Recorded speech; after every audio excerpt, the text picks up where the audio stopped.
Olá, tudo bem? Paz, tem uma palavra de Deus para compartilhar com você na reflexão de 31 de agosto, cuja leitura do dia em Lucas 6 e também Jó 40-42, finalizando o livro de Jó.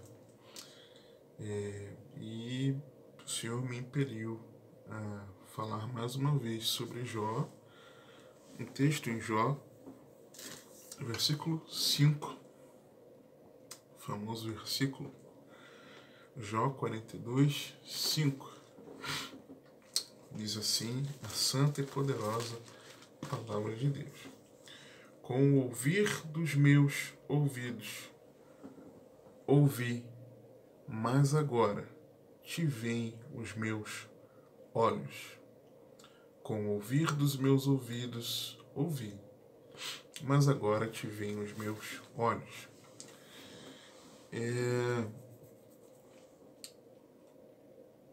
A canção Bem Supremo, baseada no texto de Jó 42, é a música mais marcante na vida e na história do pastor Ademar de Campos e de sua esposa. Quando você assiste ao vídeo, está disponível no YouTube, sobre o DVD, algum DVD comemorativo de anos de carreira, de ministério, carreira musical, vamos chamar assim também.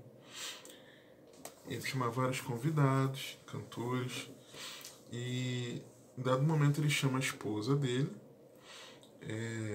e a esposa começa a contar o testemunho, e quem canta a canção ao lado dele é o seu filho Rodrigo.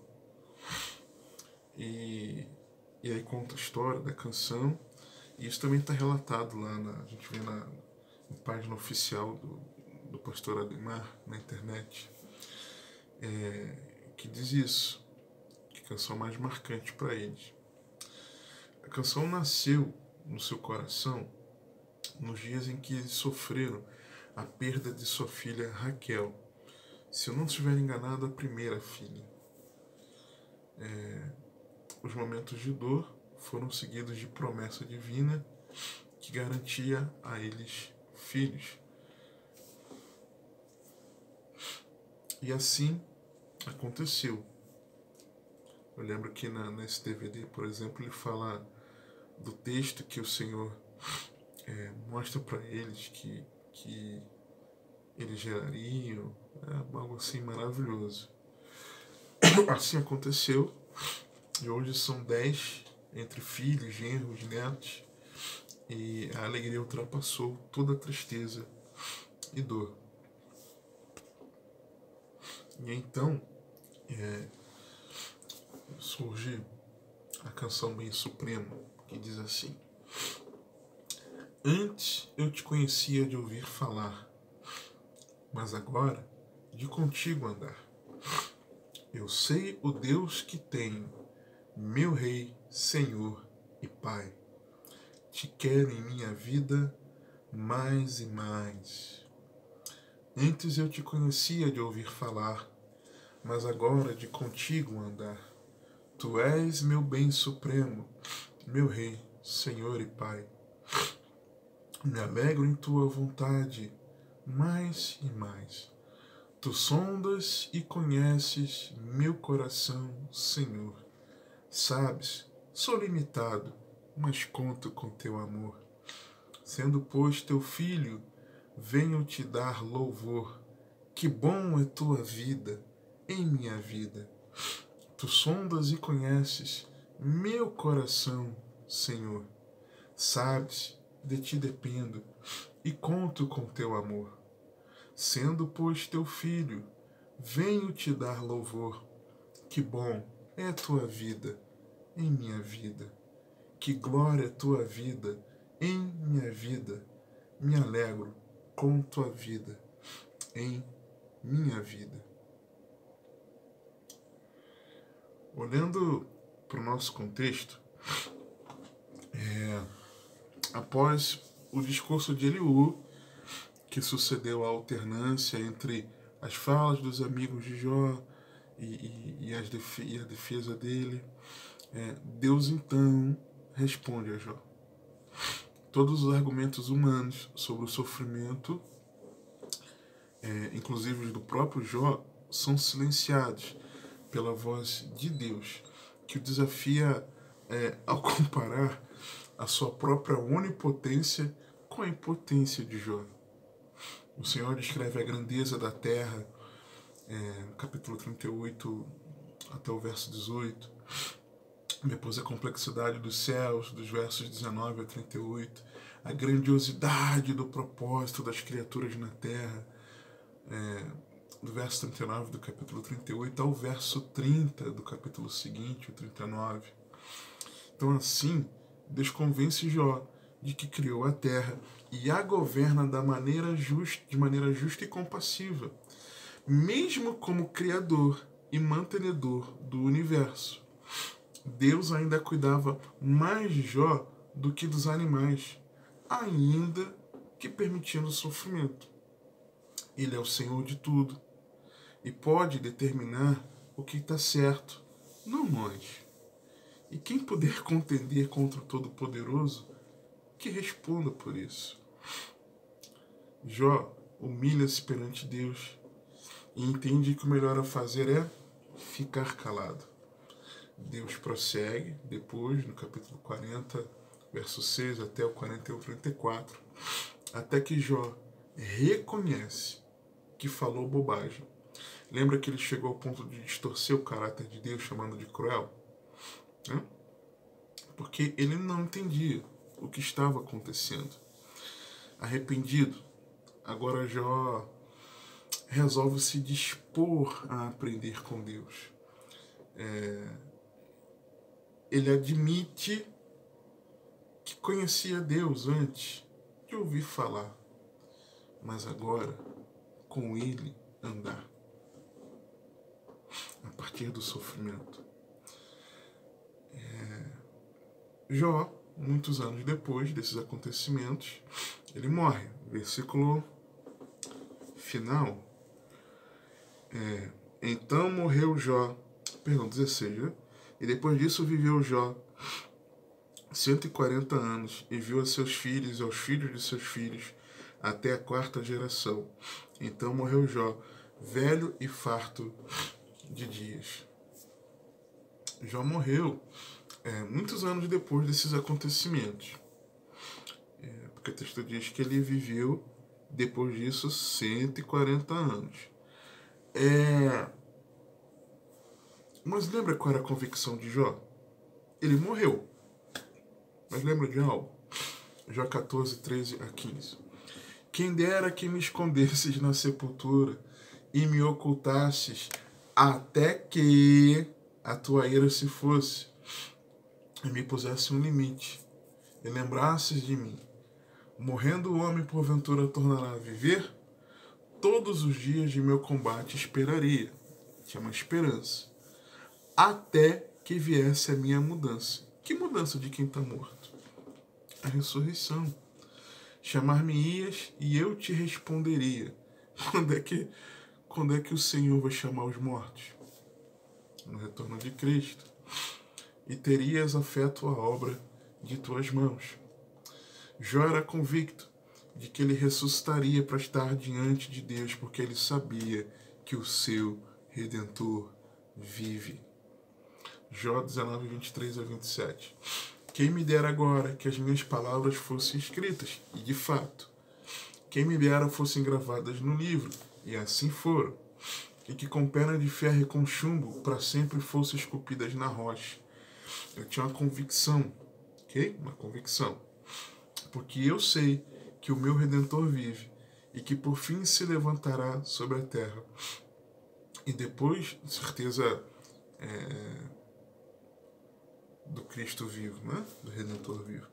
E depois de consumida a minha pele, morto, contudo ainda em minha carne, ressuscitado, num corpo glorioso, com a carne transformada, no seu melhor estado, vê-lo-ei por mim mesmo, e os meus olhos, e não outros o contemplarão.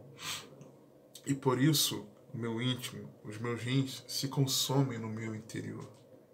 Essa era a sua esperança em meio ao sofrimento da vida eterna com Deus. E essa precisa ser a maior resposta que você e eu podemos ter em meio ao sofrimento, de que essa leve e momentânea tribulação, ainda que muito doída, não há de se comparar à glória a ser revelada em nós. Elas produzem, as tribulações de agora, um peso de glória. Na perspectiva dos leitores, os acontecimentos nos deixam consoladores ensinos sobre a esperança em meio ao sofrimento. Vamos chamar assim, é o mote, é o tema central do livro. Também encontramos atributos de Deus ao longo do livro, ali no meio dos discursos, da defesa, assim como o seu grandioso poder, criador e sustentador de todas as coisas. Sem falar no importante princípio de batalha espiritual, em que Satanás é submisso a Deus, e Deus é quem estabelece os limites. Ok? E na perspectiva de Jó, e esse é o foco aqui da reflexão, eu claramente enxergo que Deus permitiu que tudo acontecesse para que Jó conhecesse ao seu Senhor. Não de ouvir falar, mas de ter uma experiência pessoal com Ele. Ah, querido. Experiência pessoal com Deus. Talvez você me ouvindo aqui, você ouça falar do Senhor, mas talvez você ainda não tenha tido uma experiência pessoal com Ele. Talvez você seja aquele que ouça as pregações na sua igreja, participe das aulas de estudo bíblico, medite com os irmãos na palavra, mas talvez você apenas tenha até agora, ouvido falar de Jesus. Detalhe, como que Deus chama Jó? Meu servo, desde o primeiro capítulo. Mas Jó não tinha experiência com Deus.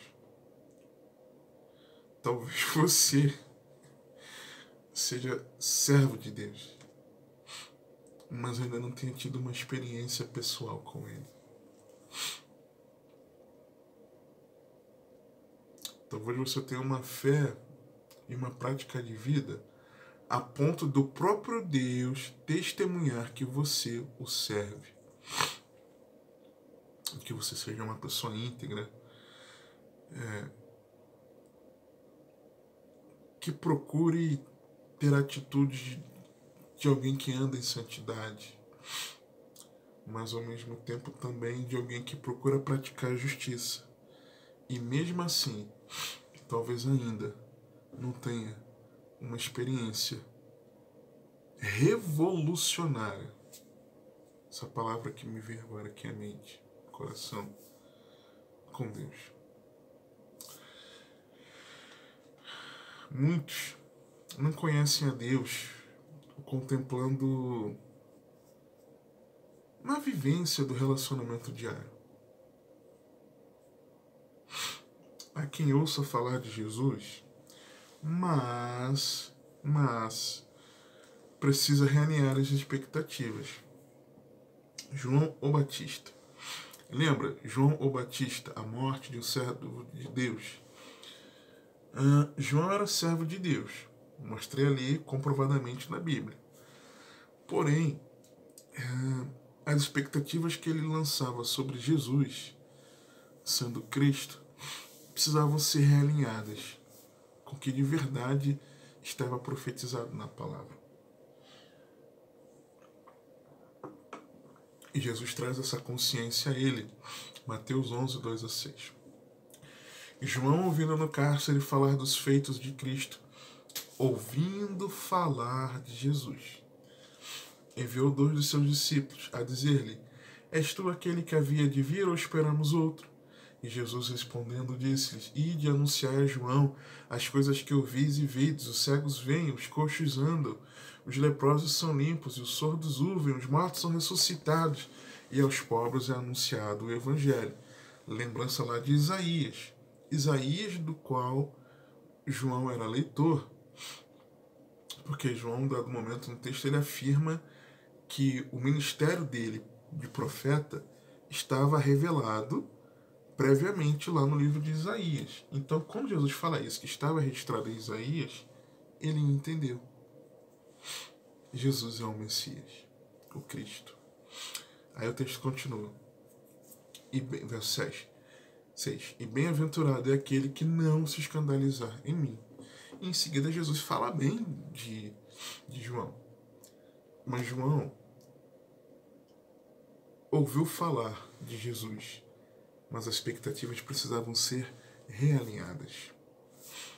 Há quem ouça falar de Jesus, mas reage de forma insana. Atos 17, 30 a 32, pregação de Paulo no Areópago, na Grécia, em Atenas.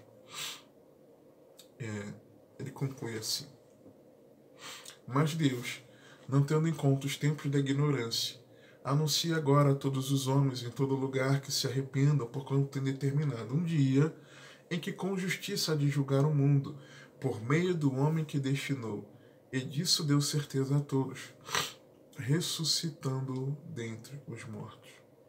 E como ouviram falar da ressurreição dos mortos, uns escarneciam e outros diziam: acerca disso te ouviremos outra vez.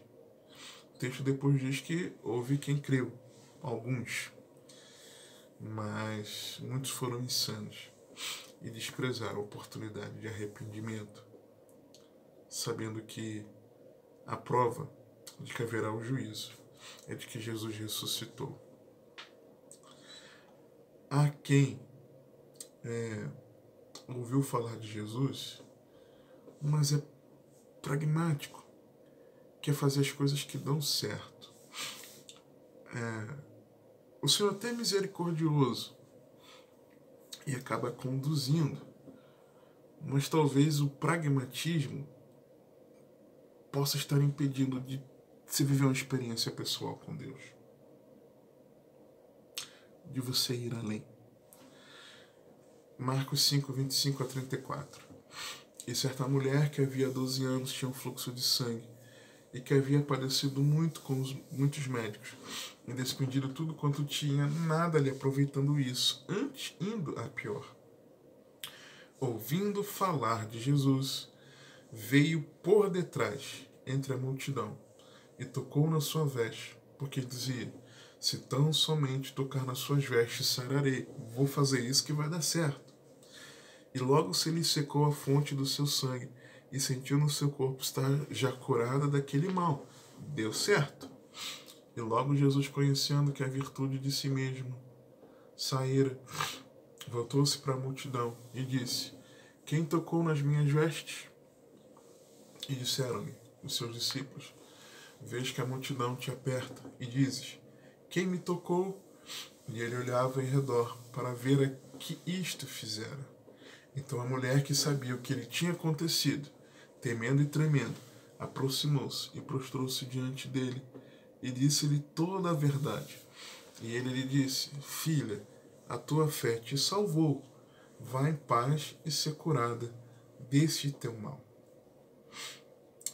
Eu pessoalmente entendo que a fé que te salvou é literalmente a salvação. Mas também ela foi curada, ok? Mas às vezes nós somos assim, pragmáticos. Talvez, quem ouviu falar de Jesus, mas ser alguém que receia a proximidade com ele. Lucas 7, 1 a 10. E depois de concluir todos esses discursos perante o povo, entrou em Cafarnaum. E o servo de um certo centurião, a quem muito estimava, estava doente e moribundo. E quando ouviu falar de Jesus, enviou-lhe uns anciãos dos judeus, rogando-lhe que viesse curar o seu servo. E, chegando ele junto de Jesus, rogaram-lhe muito, dizendo: é digno de que lhe concedas isto, porque ama a nossa nação. E ele mesmo nos edificou a sinagoga. E foi Jesus com eles. Mas quando já estava perto da casa, enviou-lhe o centurião uns amigos, dizendo-lhe: Senhor, não te incomode, porque não sou digno de que entres debaixo do meu telhado. E por isso, nem ainda me julguei digno de ir ter contigo. Dize, porém, uma palavra e meu criado sarará, porque também eu sou homem sujeito à autoridade, e tenho soldados sobre o meu poder, e digo a este: vai, e ele vai, e a outro: vem, e ele vem, e ao meu servo: faze isto, e ele o faz. E ouvindo isto, Jesus maravilhou-se dele, e voltando-se disse à multidão que o seguia: digo-vos que nem ainda em Israel tenho achado tanta fé. E voltando para casa, os que foram enviados acharam são o servo enfermo. Ele cria em Jesus? Cria. Jesus ficou maravilhado? Ficou. Jesus falou bem? Falou bem. Mas aquele homem poderia, em humildade, se sentiu indigno de receber o Senhor? Sim. Ele sendo não judeu, sendo centurião romano, mas ele tinha conhecimento dos judeus, porque os judeus, como os judeus que os judeus falam aqui, é digno de que lhe concedas isto, porque ama a nossa nação, e ele mesmo nos edificou a sinagoga. Então, ele tinha conhecimento da lei, dos ritos, da cultura. É provável que ele, olha, eu sou centurião, como é que Jesus, judeu, vai entrar na casa de um centurião romano? Não pode. O judeu não pode entrar na casa de um gentio, não podia.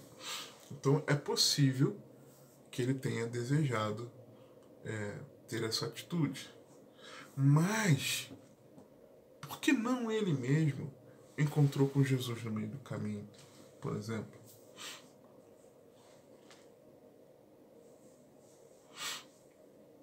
Eu vejo que está aqui para o nosso ensino. Mas eu também enxergo que às vezes nós temos fé, uma fé que o Senhor está feliz com ela.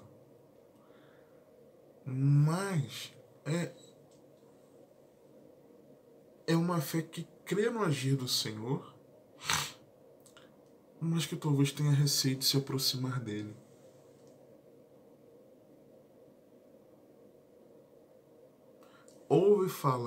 Ouviu falar, creu, mas se sente tão indigno a ponto de não querer nem um relacionamento com ele. E isso está errado. Trazendo uma aplicação para o nosso dia.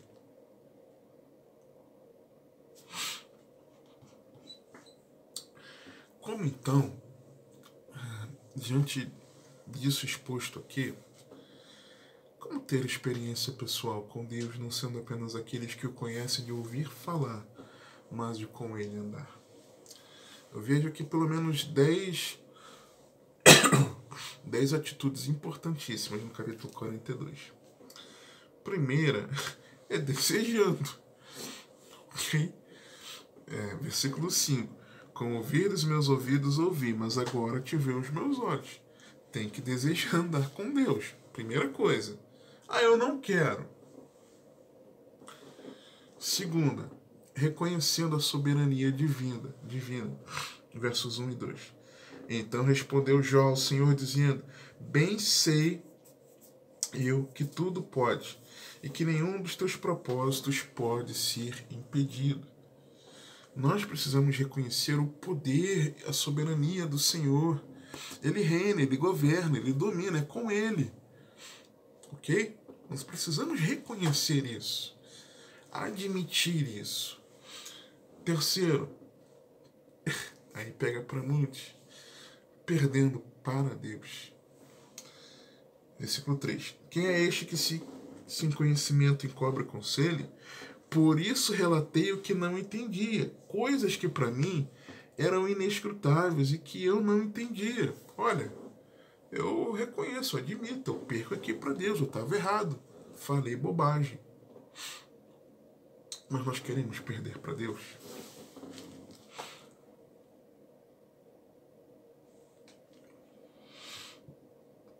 Quarta atitude, versículo 4, parte A.